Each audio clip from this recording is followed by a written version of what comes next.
Right. Hope I did this right. I'm trying to add the stream yards. All right. We're doing First Kings. Let me go turn down my son TV.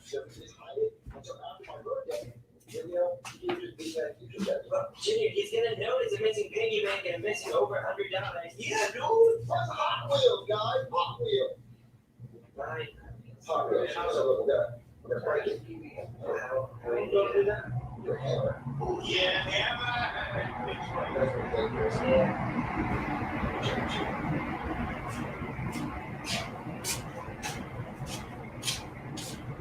Good morning. All right. I hope I got everything hooked up like to StreamYards and all of the above so people can participate. We're reading First Kings today. I was gonna try to do both of them, but we can save it. We can save it. Yeah. So, uh, let me see, and then let me do the what is that invite links? Okay, copy to clipboard. Okay, and then let me post it in the thing. All right. Okay, or chat or whatever I did it. I don't know. All right, and let me put it over here. Command. All right, there you go. All right. Just hopefully everything working. All right, little prayer. Good morning, Heavenly Father. Thank you for waking us up to give us another day to fulfill our purpose and to do right by you. Um, Continue to have a humbling spirit and help those, not deplete yourselves, but to help those in according to what you can and can do. Um, Bless us always to do right by you as we try to with you. And in Jesus' name, forever and ever, amen. All right, so First Kings. I meant to check and see if we got it on the Bible app, because if I don't have to do a lot of reading, I don't have to do any reading. It's gonna be all on the video. What I'm doing Bible study. Are you joining? Are you gonna take it with? Okay. Well, tell me. Look in there. Tell me what you want, and then I thought you was going to sleep. You've been up all night. Oh, excuse me. Miss Hungry. All right. Let me check the app.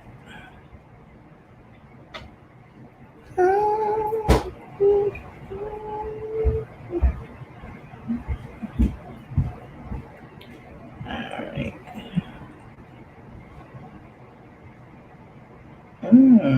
Wait a minute. Okay, they don't have First King. Okay, they don't got. So we reading today, but I am. Yeah. Okay. I was like, wait, they don't got it. They have some that they read aloud, and then they have others they don't. Okay. Leave the cat alone. All right. Jay, stop. Leave him alone. All right. Oh, we gotta leave in an hour or so. All right, First Kings. Let's get started. Chapter 1. At this time, King David was very old, and although his servants covered him with blankets, he could not keep warm. All right, hold up, because now she want to start playing and stuff. Let me, Jay, no. Look at it. No! Help me! Hey, stop. You know I'm doing it live and you running back and forth. Chill out. I'm about to help her, right? Excuse me.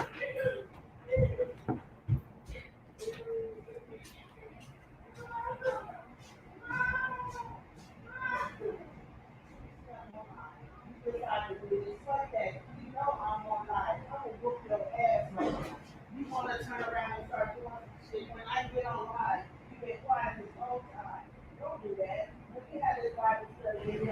Whatever. Understand? Don't be disrespectful. Oh, because he ain't doing nothing. You play with him, so leave him alone. Shit. I'll start there. Go sit your ass down.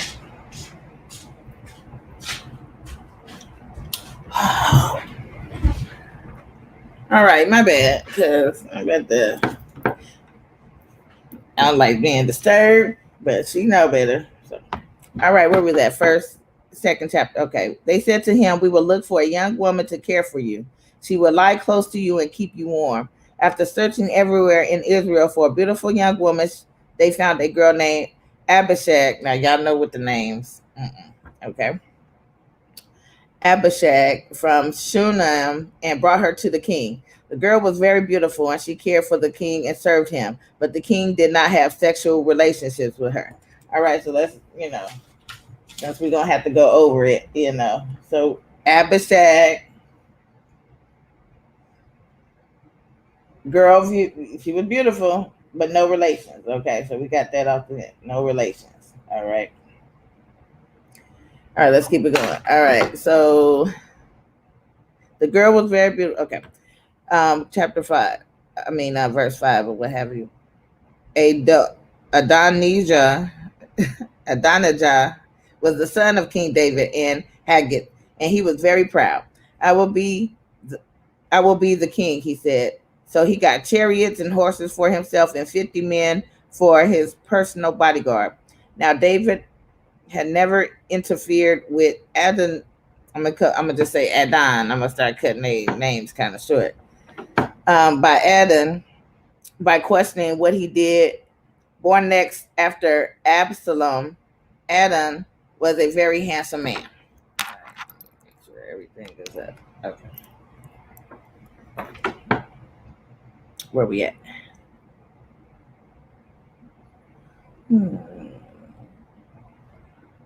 7. Adon spoke about Joab, son of Zeruiah, and Abiathar. I'm like, why they come up with these names? The priest. And they agreed to help him. But Zadok, the priest, Benaiah, son of Johida, let me see something. Did somebody pop on? Uh-oh.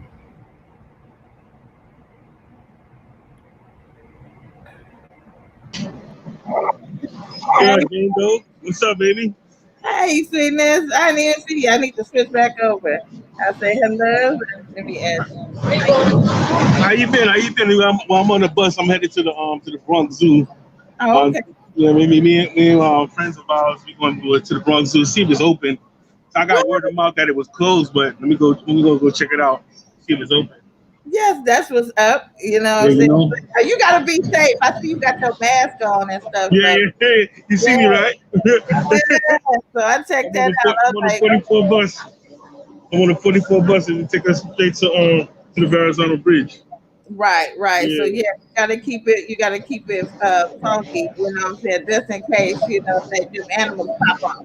yeah, But yeah, yeah. thank you for coming and checking me out on my Bible study, you know what I'm saying, Oh yeah, yeah, we all need it. Even myself, I need that. I haven't been reading my Bible. That's how I read it was a few weeks ago. I need to go back to reading it. And I did yeah. my praying though. And I mean, not even just this one. I mean, every like kind of religion. Because I'm gonna do the Mormons too. I'm gonna try to get that stuff after this. But I'm gonna get like some type of relation because I think everybody wanted the same. We just, I guess over time it started like causing tension, Yeah, you know. yeah. Hey, let me know how the zoo work out. Huh? I said, you stay safe. Let me know how the zoo work out. Dude, I will. Thank you, baby.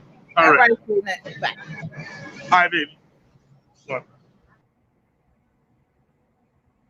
Hey, that's what I'm talking about. Y'all kind of show me some love, and then even if you don't really talk about the Bible, just any love is cool.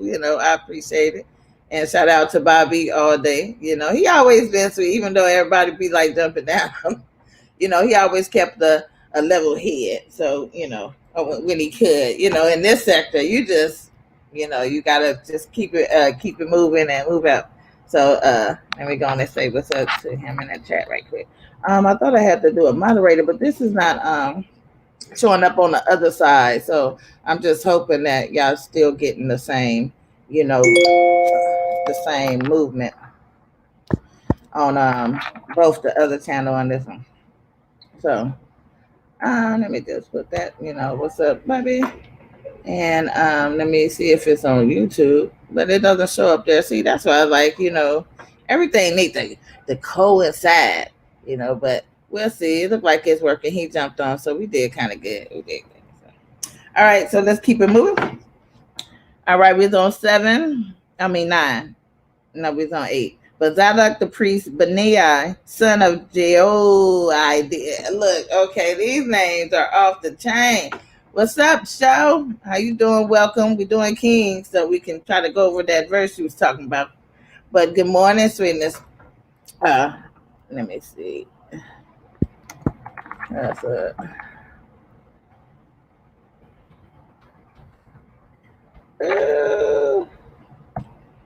All right, and you need to check your email because I sent it, so he still ain't responded. All right, so let's keep it moving.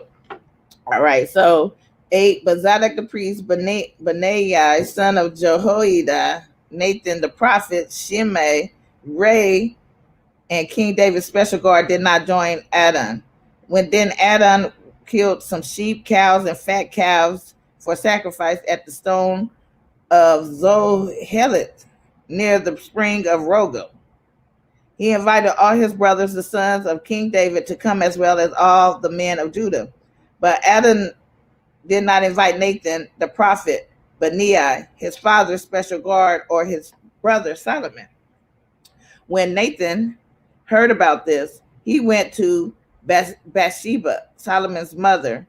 Have you heard that Adam, Haggard's son, has made himself king? Nathan asked. Our real king, David, does not know it. I strongly advise you to save yourself and your sons. Go to King David and tell him, my master and king, you promised that my son Solomon will be king and rule on your world. All right. Go back here. My master and king, you promised that my son will rule on your throne after you. Why then this Adonijah, I want to say his whole name, I really did, become king, while you are still talking to the king? I will come in and tell him that what you have said about Adonijah is true. So Bathsheba went to see the aged king in his bedroom, where Abishag, the girl from Shunem, was caring for him. Bathsheba showed and knelt before the king. He asked, what do you want?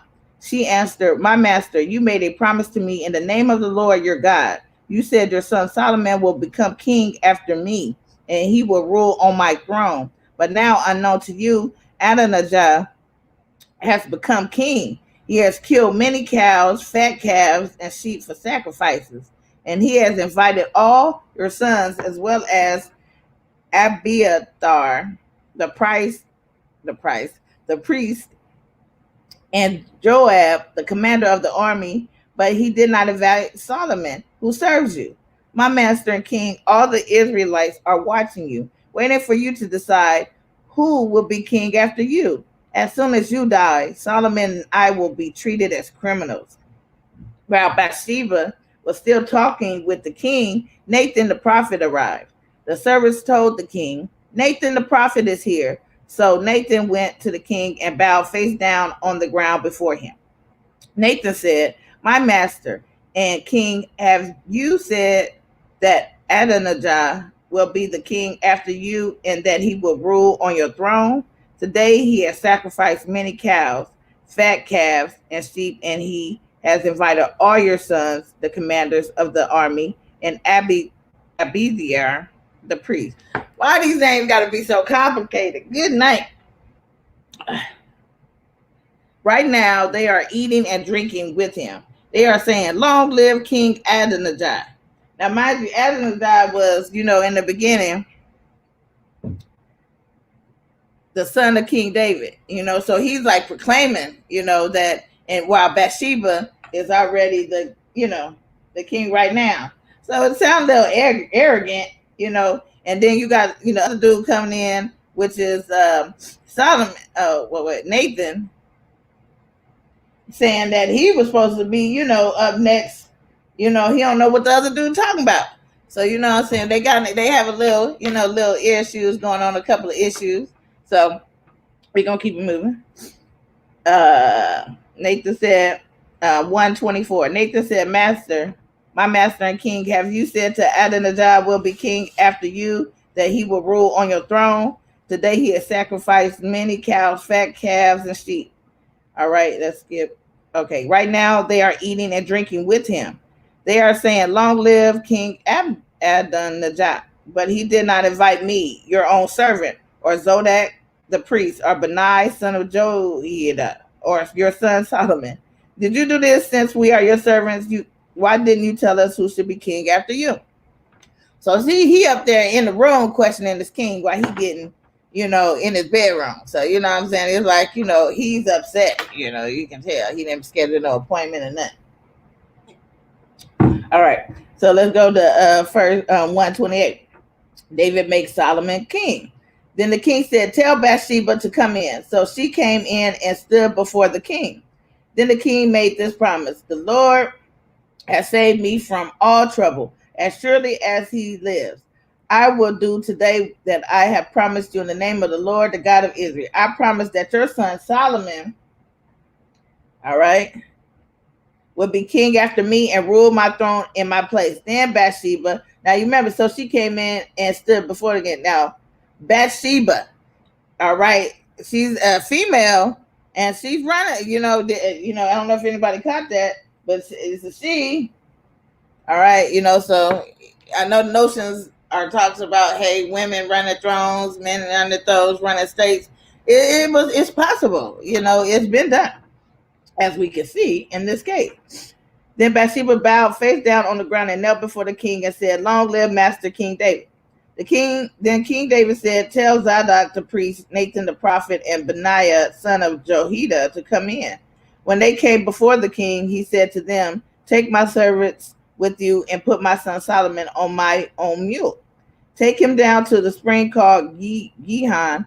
There is Zadok the priest and Nathan the prophet should pour olive oil on him and make him king over Israel. Blow the trumpet and shout, Long live King Solomon. Then back up here with him. He will sit on my throne and rule in my place because he is the one I have chosen to be the ruler over Israel and Judah.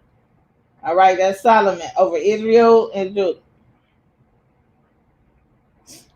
All right, 136. Benaiah son of Jehoiada answered the king, Amen. This is what the Lord, the God of my master, has declared. The Lord has always helped you. Your king may he also help Solomon and make King Solomon's throne an even greater throne than yours. So Zadok the priest, Nathan the prophet, and Benaiah son of Jehoiada left with the Cretites and what this is called, Pelatites. Ooh, these tongue twisters. The Pelatites. They put Solomon on King David's mule and took him to the spring called Gihon. Zadok the priest took the container of olive oil from the holy tent and poured the oil on Solomon's head to show he was the king. Then they blew the trumpet and all the people shouted, Long live King Solomon. All the people followed Solomon into the city, playing flutes and shouting that for joy. They made so much noise the ground shook. Now what's going on with Abba? Like you remember Adonijah?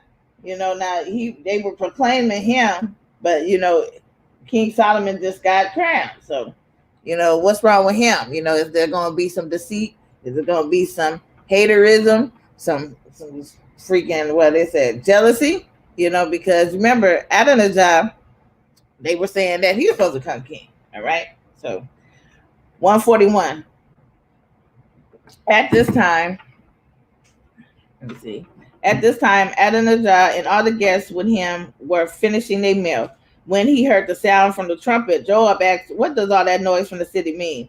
While Joab was speaking, Jonathan, son of Abiathar, the priest, arrived. Adonijah said, Come in. You are an important man, so you must be bringing good news. But Jonathan answered, No, our master King David has made Solomon the new king. King David sent Zadok the priest, Nathan the prophet, Benaiah son of Jehoiada, and the king's bodyguards with him, and they have put Solomon on the king's own mule. Then Zadok the priest and Nathan the prophet poured olive oil on Solomon and Gideon to make him king. After that, they knew they went into the city shouting with joy. Now the whole city is excited, and this is the noise you hear. Solomon has now become the king. All the king's officers have come to tell King David that he has done a good thing. They are saying, May your God make Solomon even more famous than you, and even greater king than you. Jonathan continued, and King David bowed down at his bed to worship God, saying, Bless the Lord, the God of Israel. Today he has made one of my sons the king and allowed me to see it. Then all of Adonijah's guests were afraid, and they left quickly and scattered. Adonijah was also afraid of Solomon, so he went and took hold of the corners of the altar. So he got scared too. What is good? So he was just proclaiming king, and he is throne, and then so he was doing stuff under false pretense. It looked like. So let's keep it moving. Then let me see, 151. Then someone told Solomon, Adonijah is afraid of you, so he is at the altar holding on to his corners. He says, Tell King Solomon to promise me today that he will not kill me. So Solomon answered, Adonijah must show that he is a man of honor. If he does that, I promise he will not lose even a single hair from his head. But if he does anything wrong, he will die. Excuse me. Then King Solomon sent some men to get Adonijah. When he was brought from the altar, he came before King Solomon and bowed down. Solomon told him, Go home. All right, so he already said, or he was saying that he was upset, he was acting some type of way, all of the above, right? And but he got a chance. King Solomon came through. He made his, like, okay, this is what's going to happen. I'm not going to fuck with you. You're going to the crib. All right. Death of David. Chapter 2. Since it was almost time for David to die, he gave his son Solomon his last commands. David said, My time to die is near. Be a good and strong leader. Obey your God, Lord. All right. Obey Lord your God. Follow him by obeying his demands, his commands, his laws, and his rules that are written in the teachings of Moses. If you do these things, you will be successful in all you do and wherever you go. And if you obey the Lord, he will keep the promise he made to me. He said, if your descendants live as I tell them and have complete faith in me, a man from your family will always be king over the people of Israel. Also, you remember what Joab, son of Zeruiah, did to me. He killed the two commanders of Israel armies, Abner's son and Ner, and Amasa, son of Jether.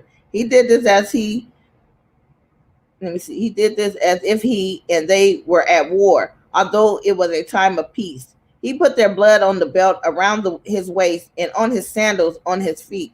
Punish him in a way you think is wisest, but do not let him die peacefully of old age. Be kind to the children of Brasilia, of Galilee, and allow them to eat at your table. They welcomed me when I ran away from your brother Absalom. And remember, Shimei, son of Gera, the Benjaminite, is here with you. He cursed me the day I went to Mahanaim. Okay. Yes, you do. It's not going to say Jane Dizzle or whatever. It's going to say. Okay, let me type it in the thing right there since you entered.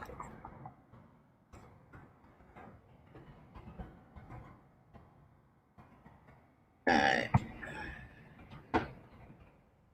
All right. So where was I? All right. 2:8. And remember, Shammai, son of Gera, the Benjaminite, is here with you. He cursed me the day I went to Mahanaim. But when he came down to meet me at the Jordan River, I promised him before the Lord, Shimei, I will not kill you, but you should not leave him unpunished. You are a wise man. and you will know what to do to him. But you must be sure he is killed. Yeah, you look at how I don't want you on the Mom, Snoop's gonna kill me.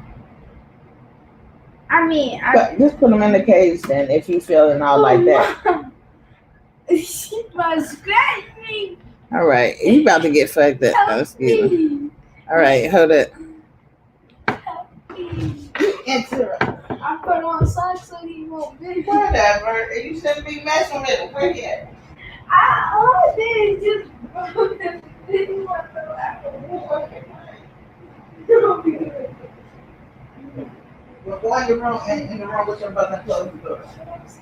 Go in here. He's not in there. No, he's in there. You hear him? Just well. Get in here. He's not in here. I'm gonna stay and see you right.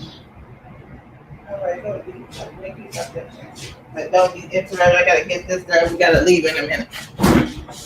Excuse me. Daughter is very. But hold this right now. All right, let's get it. No, you fine. All right, so let's get back to where we was. All right. Go do what you gonna do. All right. Let me see. I lost my place. All right, yeah. All right, so with chapter 2. I'm gonna say 2:12. Solomon became king after David, his father, and he was in firm control of his kingdom. At this time, okay, no, we at 2:10. Then David died and was buried. Okay, I'm gonna go back. I apologize. We are at 2:8. And remember, Shimei, son of Gera, the Benjaminite, is here with you. He cursed me the day I went to Mahanaim. But when he came down to meet me at the Jordan River, I promised him before the Lord, Shimei, I will not kill you, but you should not leave him unpunished. You are a wise man, and you will know what to do to him. But you must be sure he is killed. Then David died and was buried with his ancestors in Jerusalem. He ruled over Israel 40 years, 7 years in Hebron, and 33 years in Jerusalem. Solomon became king after David, his father, and he was in firm control of his kingdom. At this time, Adonijah, son of Haggith, went to Bathsheba, Solomon's mother. Do you come in peace? Bathsheba asked. Yes, this is a peaceful visit. Adonijah answered, I have something to say to you. You may speak, she said. You remember that at one time You remember that at one time the kingdom was mine. Adonijah said, all the people of Israel recognize me as their king, but things have changed. Now my brother is the king because the Lord chose him. Now I have one thing to ask you. Please do not refuse me. Bathsheba answered, what do you want? I know King Solomon would do anything you ask him. Adonijah continued, please ask him to give me Abishag the Shunammite to be my wife. Now you remember back in, early in the story, he was trying to be king, and then now he's trying to take wives. You know what I'm saying? He's trying to be something. We don't know what, but he's trying to be something. All right, what do you want? Okay, so we had 2:18. Very well, she answered. I will speak to the king for you. So Bathsheba went to King Solomon to speak to him for Adonijah. When Solomon saw her, he stood up to meet her, then bowed down and sat on the throne. He told some servants to bring another throne for his mother. Now, Bathsheba, what is it? Bathsheba, yeah. All right, that's the mother of King Solomon. Okay. And he got his mama a throne. You see that? That's how you treat your mama. All right, let me see. All right, so let's get back to it. I done lost the thought because I got a little excited. Okay, all the people. Okay, so 119.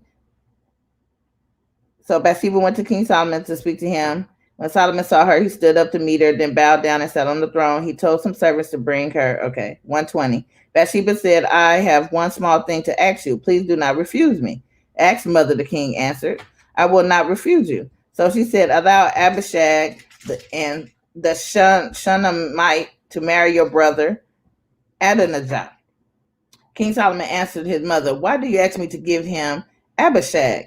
Why don't you why don't you also ask for him to become the king, since he is my older brother? Abiathar, the priest, and Joab, son of Zerah, will support him. Then King Solomon swore by the name of the Lord, saying, may God punish me terribly if this doesn't cost Adonijah his life. By the Lord, who has given me the throne that belonged to my father David, and who has kept his promise of giving the kingdom to me and my people, Adonijah will die today. The king Solomon gave orders to Benaiah, son of Joiada, and he went and killed Adonijah. Okay, now, look. Now, to me, like, okay, killing a brother, you like, woo. But I'm like, Adonijah has been sneaky from the jump. He's trying to claim ownership, claim rights, and all of that. And then, turned around, and here we go with the, okay, I want to be married and so much for it. But it's like, it's like to kill him, like Brother Saucy. Is it what for Wednesday? No, babe, today's Sunday. That's what I'm doing about this. Let me get your days together. I'm mad she keep getting her hair, and I know her hair look like a rugrat, but okay, anyway. So yeah, what I was saying is that, like, he was trying to take over the kingdom in the beginning, and then you turn around, and then here he go with the nonsense. So that's what I'm like, now you want to kill your brother? Okay, so let's roll with it, but it might be the type of feeling that, okay, his brother always trying to underhand him or do something sneaky. So, but it's like you pray on it, right?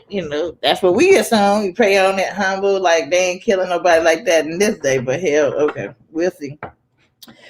All right. King Solomon said to Abiathar the priest, I should kill you too, but I will allow you to go back to your fields in Anathoth. I will not kill you at this time because you helped carry the ark of the Lord God while marching with my father David. And I know you shared in all the hard times with him. Then Solomon removed Abiathar from being the Lord's priest. This happened as the Lord had said it would, when he was speaking to Shiloh about the priest Eli and his descendants.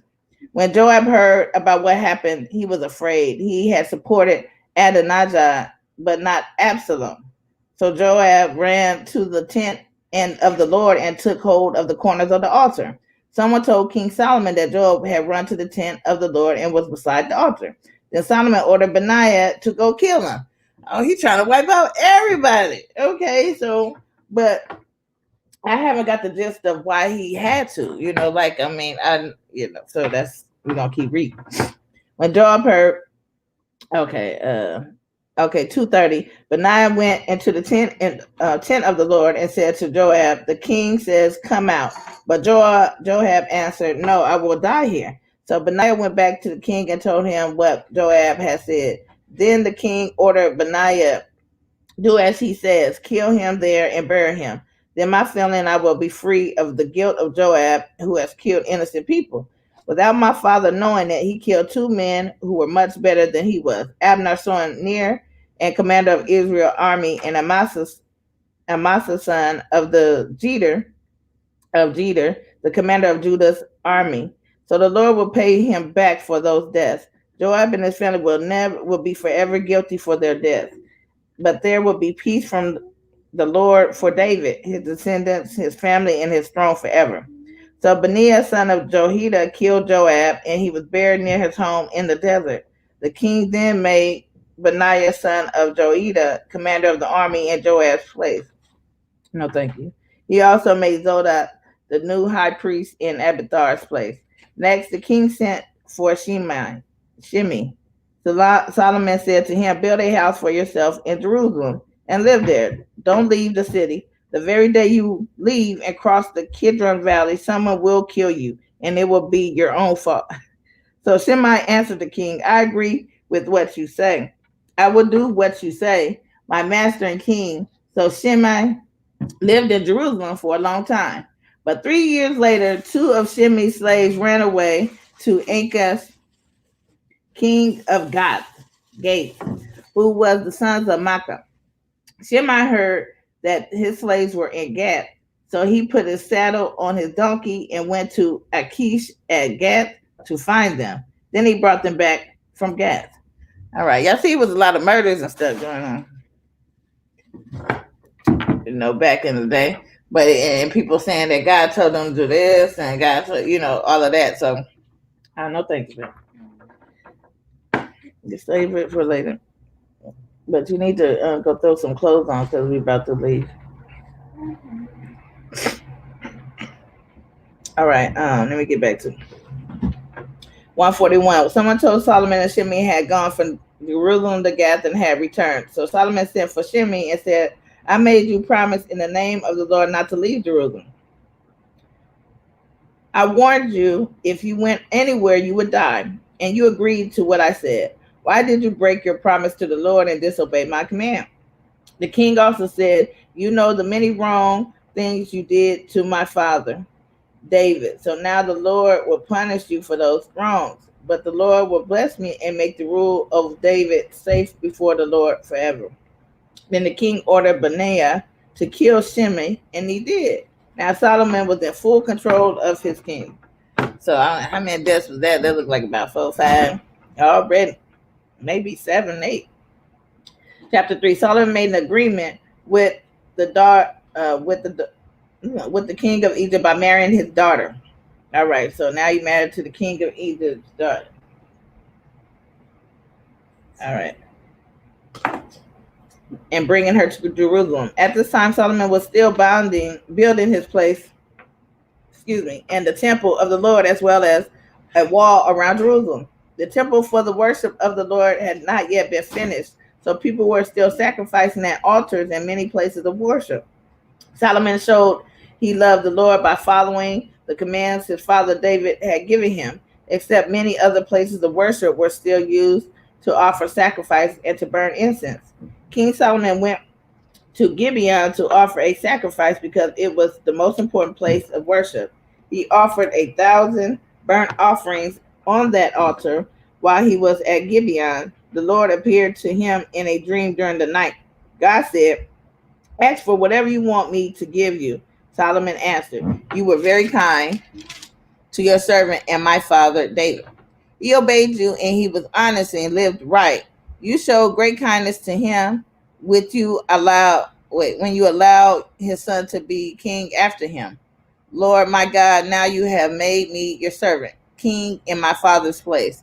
But I am like a little child. I don't know how to do what. Is that Jesus? No, we talking about the day of Father David, and he talking to them. You know, sit down and pay attention, or you gonna get on your hoverboard. Don't be riding to it. God is a murderer. Wait, what? What did he say? What? I'm reading a comment. It said, God is a murderer. To each his own. I won't call him murder. I'm saying he wiping over evil. You know. All right. And he got wrath. You know what I'm saying? You know there's wrath and stuff. Let me keep it moving. He obeyed you and he was honest and lived right. You showed great kindness to him when you allowed his son to be king after him. Lord my God, now you have made me your servant, king in my father's place, but I am like a little child. I don't know how to do what most must be done. I, your servant, am here among your chosen people, and there are too many of them to count. I ask that you have me an obedient heart so I can rule the people in the right way and which know the difference between right and wrong. Otherwise, it is impossible to rule this great people of yours. The Lord was pleased that Solomon had asked this. So God said to him, you did not ask for a long life or riches for yourself or the death of your enemies. Since you asked for wisdom to make the right decisions, I will do what you asked. I will give you wisdom and understanding that is greater than anyone has had in the past or will have in the future. I will also give you what you did not ask for, riches and honor. During your life, no other king will be as great as you. If you follow me and obey my laws and commands, as your father David did, I will also give you a long life. After Solomon woke up from the dream, he went to Jerusalem. He stood before the ark of the agreement with the Lord, where he made burnt offerings and fellowship offerings. After that, he gave a feast for all his leaders and officers. One day, two women were prostitutes. Oh, okay, let me rephrase that. One day, two women who were prostitutes came to Solomon. As they stood before him, one of the women said, "My master, this woman and I live in the same house. I gave birth to a baby while she was there with me. 3 days later, this woman also gave birth to a baby. No one else was in the house with us. It was just the two of us. One night, this woman rolled over on her baby and he died. So she took my son from my bed during the night while I was asleep and she carried him to her bed. Then she put the dead baby in my bed. The next morning, I got up to feed my baby and I saw he was dead. When I looked at him more closely, I realized he was not my son." "No," the other woman cried. "The living baby is my son and the dead baby is yours." But the first woman said, "No, the dead baby is yours and the living one is mine." So the two women argued before the king. Then King Solomon, stop trying to get on the. Mom, how? Don't ask how. You gonna sit down and listen to the whole story, or stop interrupting? I'll stop. Where we at? One, oh, okay. But the first woman said, "No, the dead baby is yours and the living one is mine." So the two women argued before the king. Let me see, 3:23. King Solomon said, "One of you says, 'My son is alive and your son is dead.' Then the other one says, 'No, your son is dead and my son is alive.' The king sent his servants to get a sword. When they brought it to him, he said, 'Cut the living baby into two pieces and give each woman half.' The real mother of the living child was full of love for her son, so she said to the king, 'Please, my master, don't kill him. Give the baby to her.' Then the other woman said, 'Neither of us will have them. Cut him into two pieces.' Then King Solomon said, 'Don't kill him. Give the baby to the first woman because she is the real mother.' When the people of Israel heard about King Solomon's decision, they respected him very much. They saw he had wisdom from God to make the right decision." And I heard about this story a while before. But when you hear more in depth, you get more clarity. Like no real mother will sacrifice their child. All right, chapter 4. King Solomon ruled over all Israel. These are the names of his leading officers. Woo! This is some twister, so I'm not gonna go over all the names, but it's in the son. It's from chapter 4, verse 3 to 7. So we're gonna those are all of the names: Jehoshaphat's son and Benaiah, Zubud. I end up tripping over my own tongue. Okay, so 4:7. Solomon placed 12 governors over the districts of Israel, who gathered food from their districts for the king and his family. Each governor was responsible for bringing food to the king 1 month of each year. These are the names of the 12 governors: Ben-Hur, Ben-Decker, Ben-Heath, Ben-Abinab, Banasan, Ben-Gerber, Ahinadab. Okay, and I'm skipping over verses. Y'all go to the verse. It's chapter 4. It goes over all of that. Bana, Josaphat, Shemai, Gerber, Ahimaaz. All right, that's all of those names. And he was married, and they break down who they were married to and all of that. All right, but I am not going to tongue twist no more names up. 420. There were as many as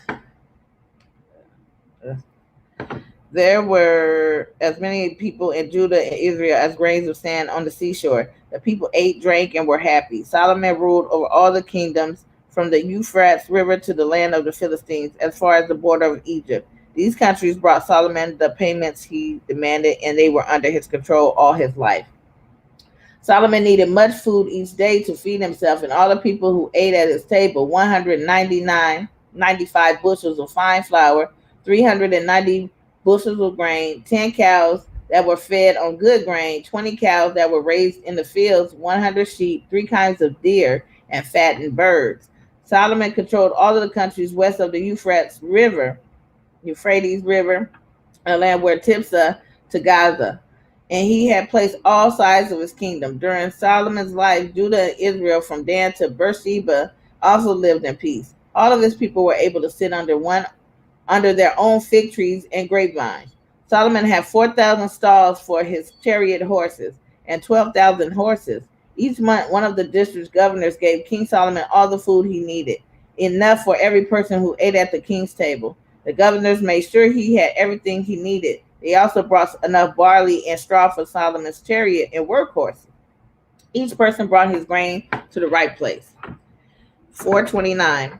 God gave Solomon great wisdom so he could understand many things. His wisdom was as hard to measure as the grains of sand on the seashore. His His wisdom was greater than any wisdom of the East or any wisdom in Egypt. He was wiser than anyone on earth. He was even wiser than Ethan in Ezerach, as well as Heman, Calcul, and Darda, the three sons of Mahol.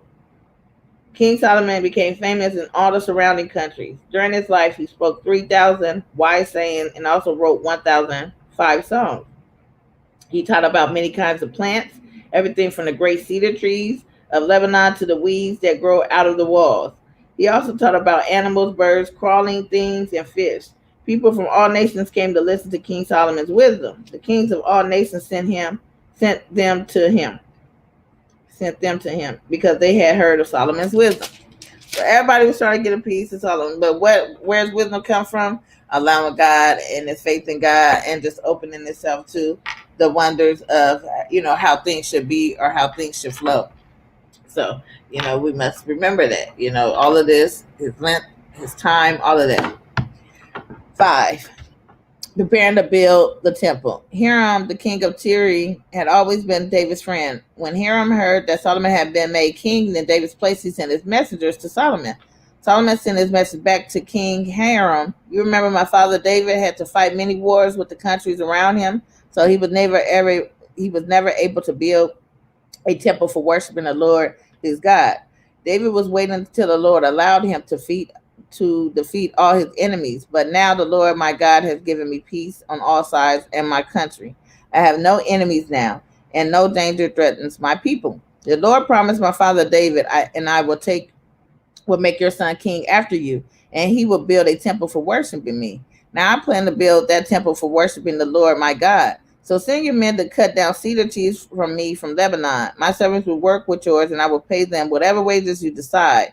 We don't have anyone who will cut down trees as well as the people of Sidon.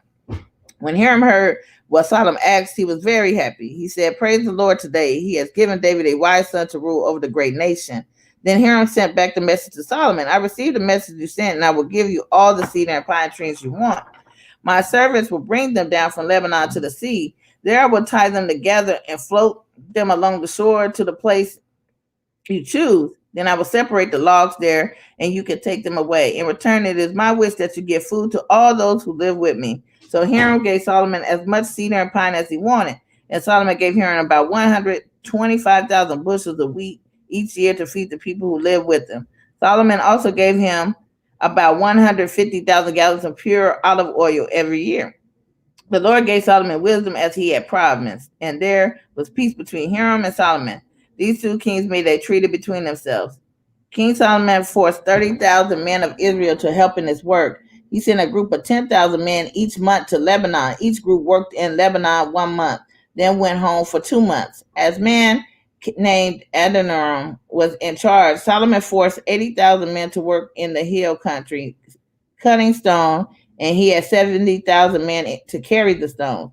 There were also 33,000 men who directed the workers. King Solomon commanded them to cut large blocks of fine stone to be used for the foundation of the temple.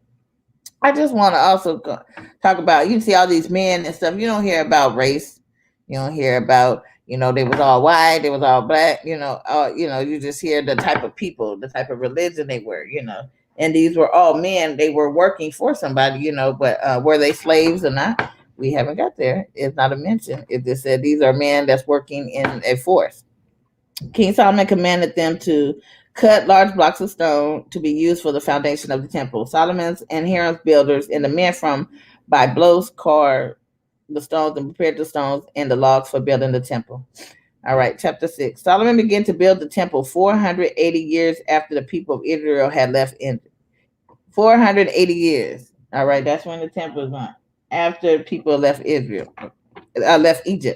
This was during the 4th year of King Solomon's rule over Israel. He's still ruling. Now you saying that they start to build the temple after the people of Israel left, but this is his. It was the second month, the month of Ziv. All right. The temple was 90 feet long, 30 feet wide, and 45 feet high. The porch in front of the main room of the temple was 15 feet. I gotta make a rhyme. I hate being interrupted. All right. I'll leave in about 10 minutes. Let me finish this chapter. The temple was 90 feet long, 30 feet wide. We got that. This room ran along the front of the temple itself. Its width was equal to the temple, to that of the temple. The temple also had windows that opened and closed. Solomon also built some side rooms against the walls of the main room and the inner room of the temple. He built rooms all around. The rooms on the bottom floor were 7.5 feet wide. Those on the middle floor were 9 feet wide, and the rooms above them were 10.5 feet wide. The temple wall that formed the side of each room was thinner than the wall in the room below. These rooms were pushed against the temple wall, but they did not have their main beams built into this wall. The stones were repaired at the same place where they were cut from the ground. Since these stones were the only ones used to build the temple, there was no noise of hammers, axes, or any of the iron tools at the temple. The entrance to the lower rooms beside the temple was on the south side. From there, stairs went up to the second floor rooms, and then there were stairs on the third floor rooms. Solomon put a roof made from beams and cedar beards on the temple. Jade, are you getting dressed? Okay. Well, no, you need to get dressed. If you obey all my laws and commands, I will do for you what I promised your father David. I will live among the Israelites in this temple, and I will never leave my people Israel.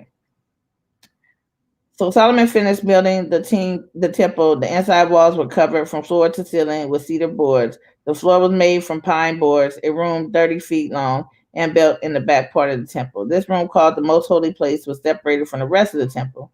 The main room, the one in the front of the most holy place, was 60 feet long. Everything inside the temple was covered with cedar, which was carved with pictures and flowers. All right, 619. Solomon prepared the inner room at the back of the temple to keep the ark of the agreement with the Lord. This inner room was 30 feet long, 30 feet wide, and 30 feet high. He covered his room. Jay, you know you're doing too much. Can you go brush your teeth? Okay. He covered the inside of the temple with pure gold, placing gold chains across the front of the inner room, which was also covered with gold. So all the inside of the temple, as well as the altar of the most holy place, was covered with gold.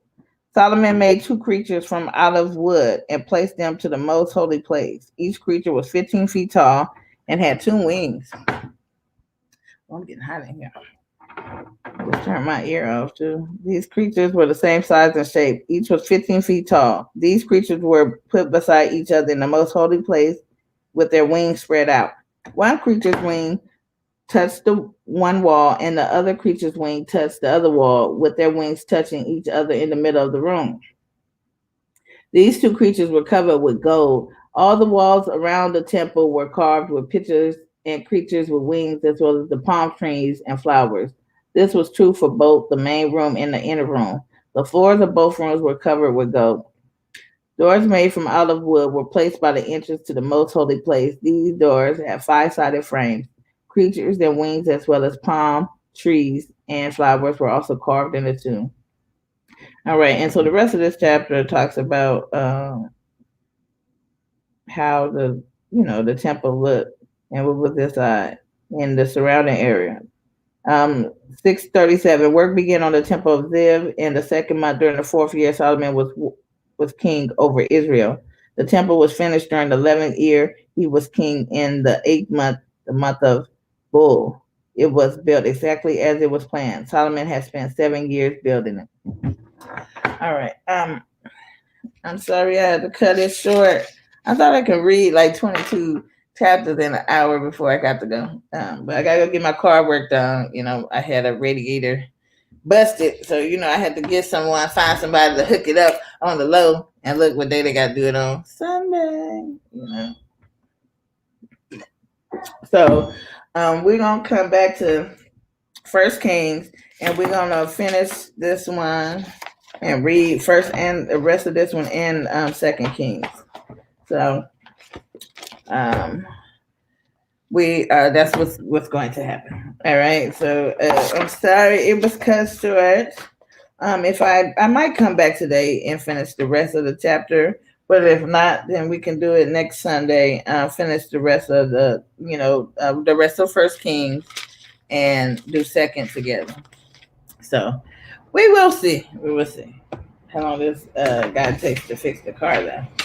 All right. So y'all, many blessings. I'm sorry for the cutout, but gotta get things done, and I want to do something. It's better to do something and not nothing, And between me talking and my daughter choking, I'm not gonna choke my daughter. That's my mini me. If she felt she was gonna get her ass butt whooped, she wouldn't have been doing it. So she already know. Peace, love. All right, and I'll check out. We might come back. So, but leave a comment if you want me to come back today. On the prayer, like, subscribe, whatever. If you want me to finish today, if not, then I'll see y'all next Sunday, and that'll be that. Y'all stay positive, stay true, stay you. It's worth it. Don't be fake for nobody. Oh, thizzle. So shizzle. Peace out.